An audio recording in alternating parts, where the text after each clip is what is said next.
प्रारब्ध।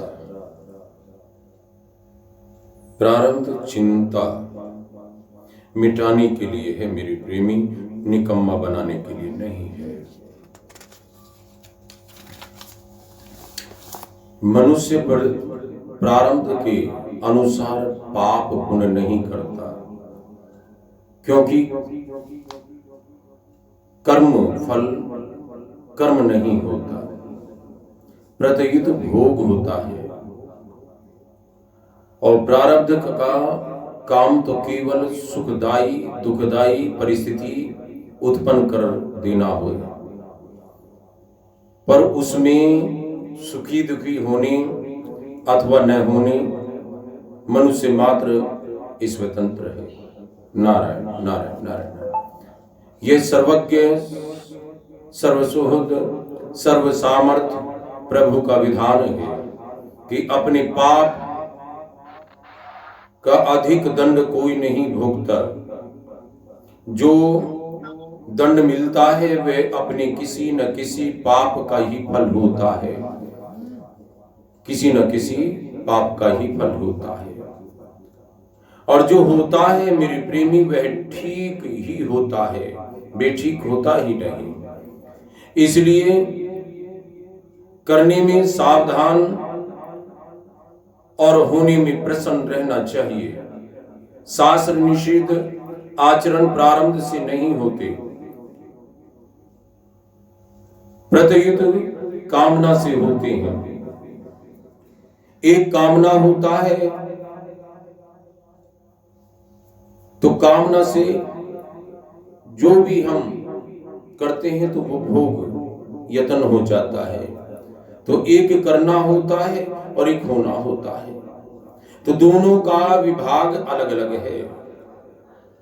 करना पुरुषार्थ के अधीन है, करना पुरुषार्थ के अधीन है और होना प्रारब्ध के अधीन है।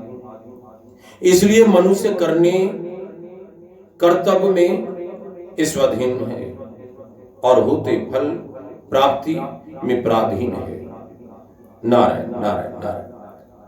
अब जब पद के बारे में हमें ये थोड़ा सा मालूम पड़ा तो आगे की चर्चा होती है प्रेम।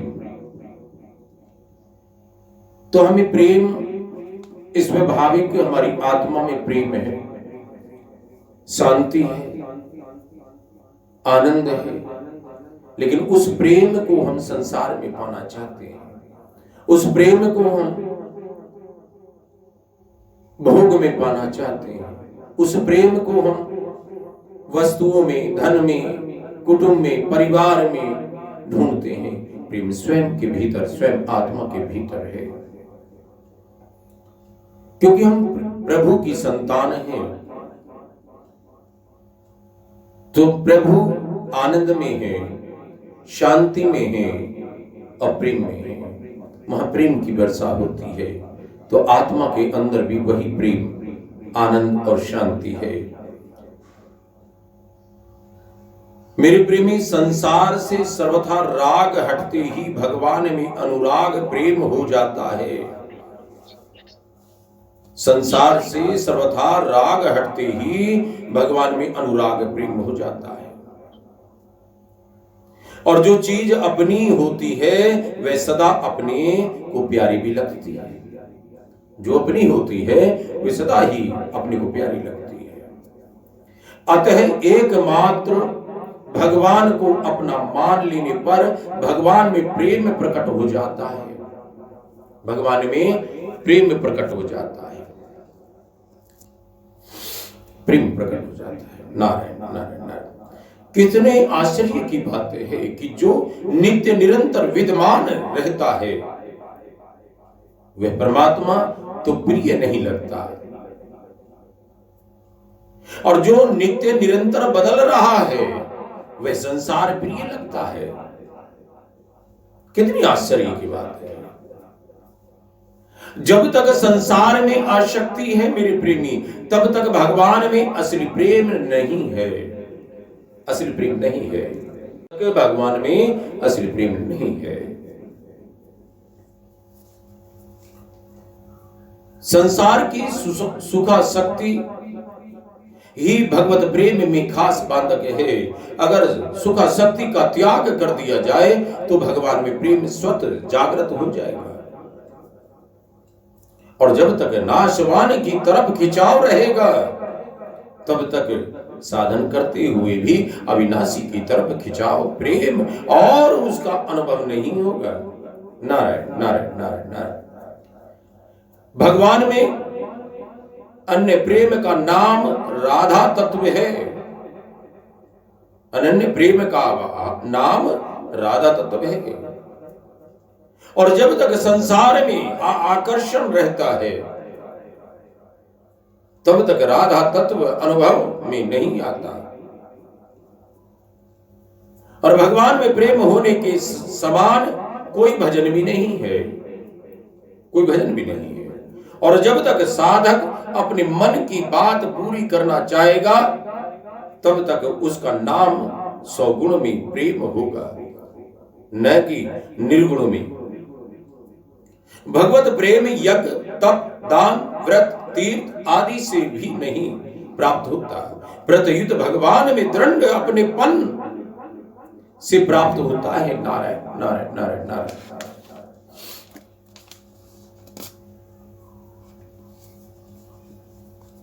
तपस्या से प्रेम नहीं मिलता।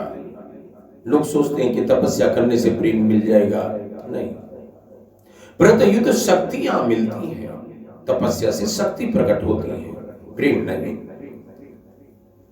प्रेम भगवान में अपनापन होने से मिलता है। जैसे सखियां अपनापन, श्री कृष्ण को अपना ही मानती थी, अपना सखा ही मानती थी अपनी। तो अपनापन जहां है वहां प्रेम है। इसीलिए तो कहा है प्रेमा भक्ति। प्रेमा भक्ति से भगवान स्वतः आपके भीतर उत्पन्न हो जाएंगे, प्रकट हो जाएंगे। प्रेमा भक्ति से ब्रह्मा आपके अंदर प्रवेश कर जाएगा। और ज्ञान मार्ग से आप ब्रह्मा में स्थित होंगे, लेकिन यहां ब्रह्मा आपकी स्थिति में हो जाएगा, आपके अंदर प्रवेश कर जाएंगे। तो प्रेमा भक्ति में जो अनंत रस है और ज्ञान भक्ति में उसमें अखंड, तो अनंत जो रस है, अनंत प्रेम है, वो विलक्षण है। तो भगवत प्रेम में जो विलक्षण रस है वह ज्ञान में नहीं है। ज्ञान में तो अखंड आनंद है, पर प्रेम में अनंत आनंद है। नारायण नारायण नारायण। मेरे प्रेमी, भेद मत में होता है, भेद मत में होता है, प्रेम में नहीं। प्रेम संपूर्ण मतवादों को खा जाता है और भगवान की तरफ खिंचाव होने का नाम भक्ति है। भगवान की तरफ जो खिंचाव होता है, मन में व्याकुलता होती है, हृदय तड़पता है, ये खिंचाव है। उसके बिना रह नहीं पाते, ये खिंचाव है।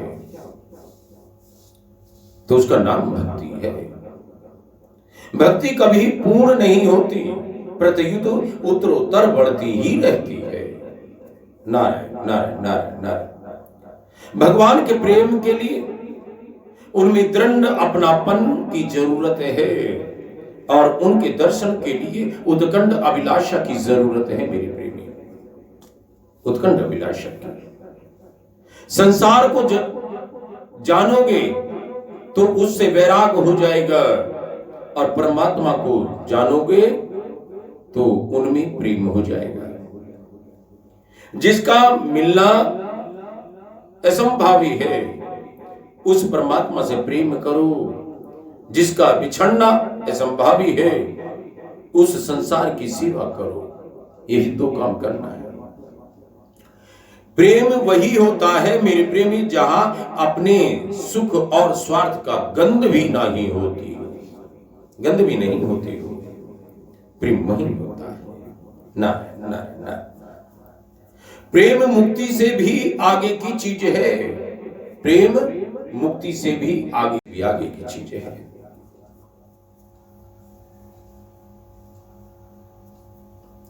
और मुक्ति तत्व तो जीव रस का अनुभव करने वाला होता है, पर प्रेम में वह रस का दाता बन जाता है और ज्ञान मार्ग में दुख बंधन मिट जाता है और ईश्वर रूप में स्थिति हो जाती है।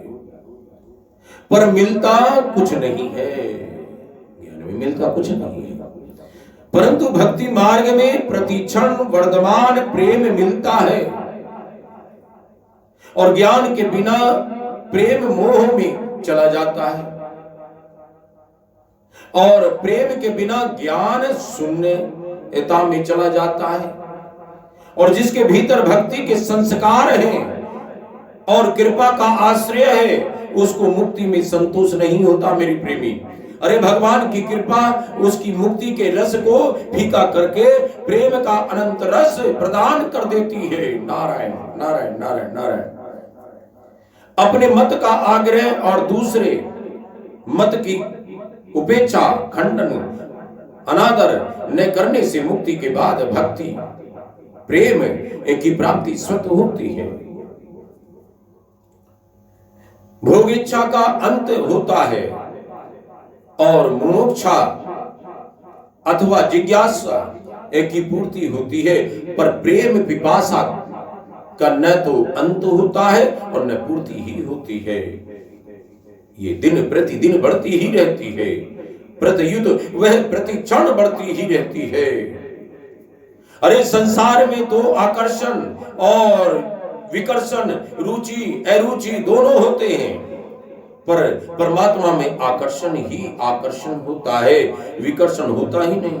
और यदि होता है तो वास्तव में आकर्षण हुआ ही नहीं। जैसे सांसारिक दृष्टि से लोभ रूप आकर्षण के बिना धन का विशेष महत्व नहीं है, ऐसे ही प्रेम के बिना ज्ञान का विशेष महत्व नहीं है। उसमें शून्यवाद आ जाता है, आ सकता है। नारायण नारायण नारायण नारायण। बड़कपन, हमारे अंदर जब बड़कपन का एक एहसास होता है, हमारे पास धन है तो सोचते हैं हम बड़कपन है, हमारे बुद्धि है तो बड़कपन है, हमारी चतुराई है, अच्छी वस्त्र पहनते हैं तो बड़कपन मान लेते हैं। धन से बड़कपन नहीं होता, चतुराई से बड़कपन नहीं होता, ये सब कुछ परमात्मा का दिया हुआ है। अरे मेरे भले आदमी उत्पन्न और नष्ट होने वाली वस्तु को लेकर अपने को बड़ा अथवा छोटा मानना बहुत बड़ी भूल है, तुच्छता है। और अपने को छोटा और दूसरे को बड़ा मानना असली बड़कपन है। अपने को छोटा मानना और दूसरे को बड़ा मानना असली बड़कपन है। अपने को बड़ा और दूसरे को छोटा मानना असली नीच बना है। नारायण नारायण नारायण। बड़ा वास्तव में वही है मेरे प्रेमी जो दूसरों को बड़ा मानता है या बनाता है। जैसे सद्गुरु लोग अपने शिष्य को शिष्य नहीं रहने देते, उसको अपने से बड़ा बनाने की कोशिश करते हैं। और जो दूसरों को छोटा बनाता है वह खुद छोटा है, गुलाम है।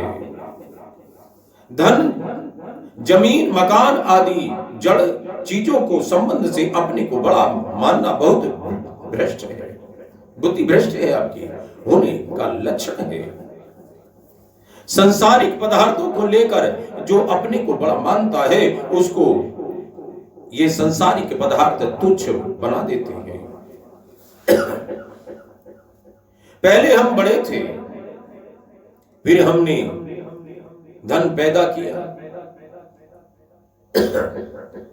अब उस धन के कारण अपने को बड़ा मानने लग गए, तो वास्तव में धन बड़ा हुआ, हम नहीं बड़े हुए, हम छोटे ही हो गए। धन की इज्जत हो गई, हमारी फजीयत हो गई, हमारी फजीयत हो गई।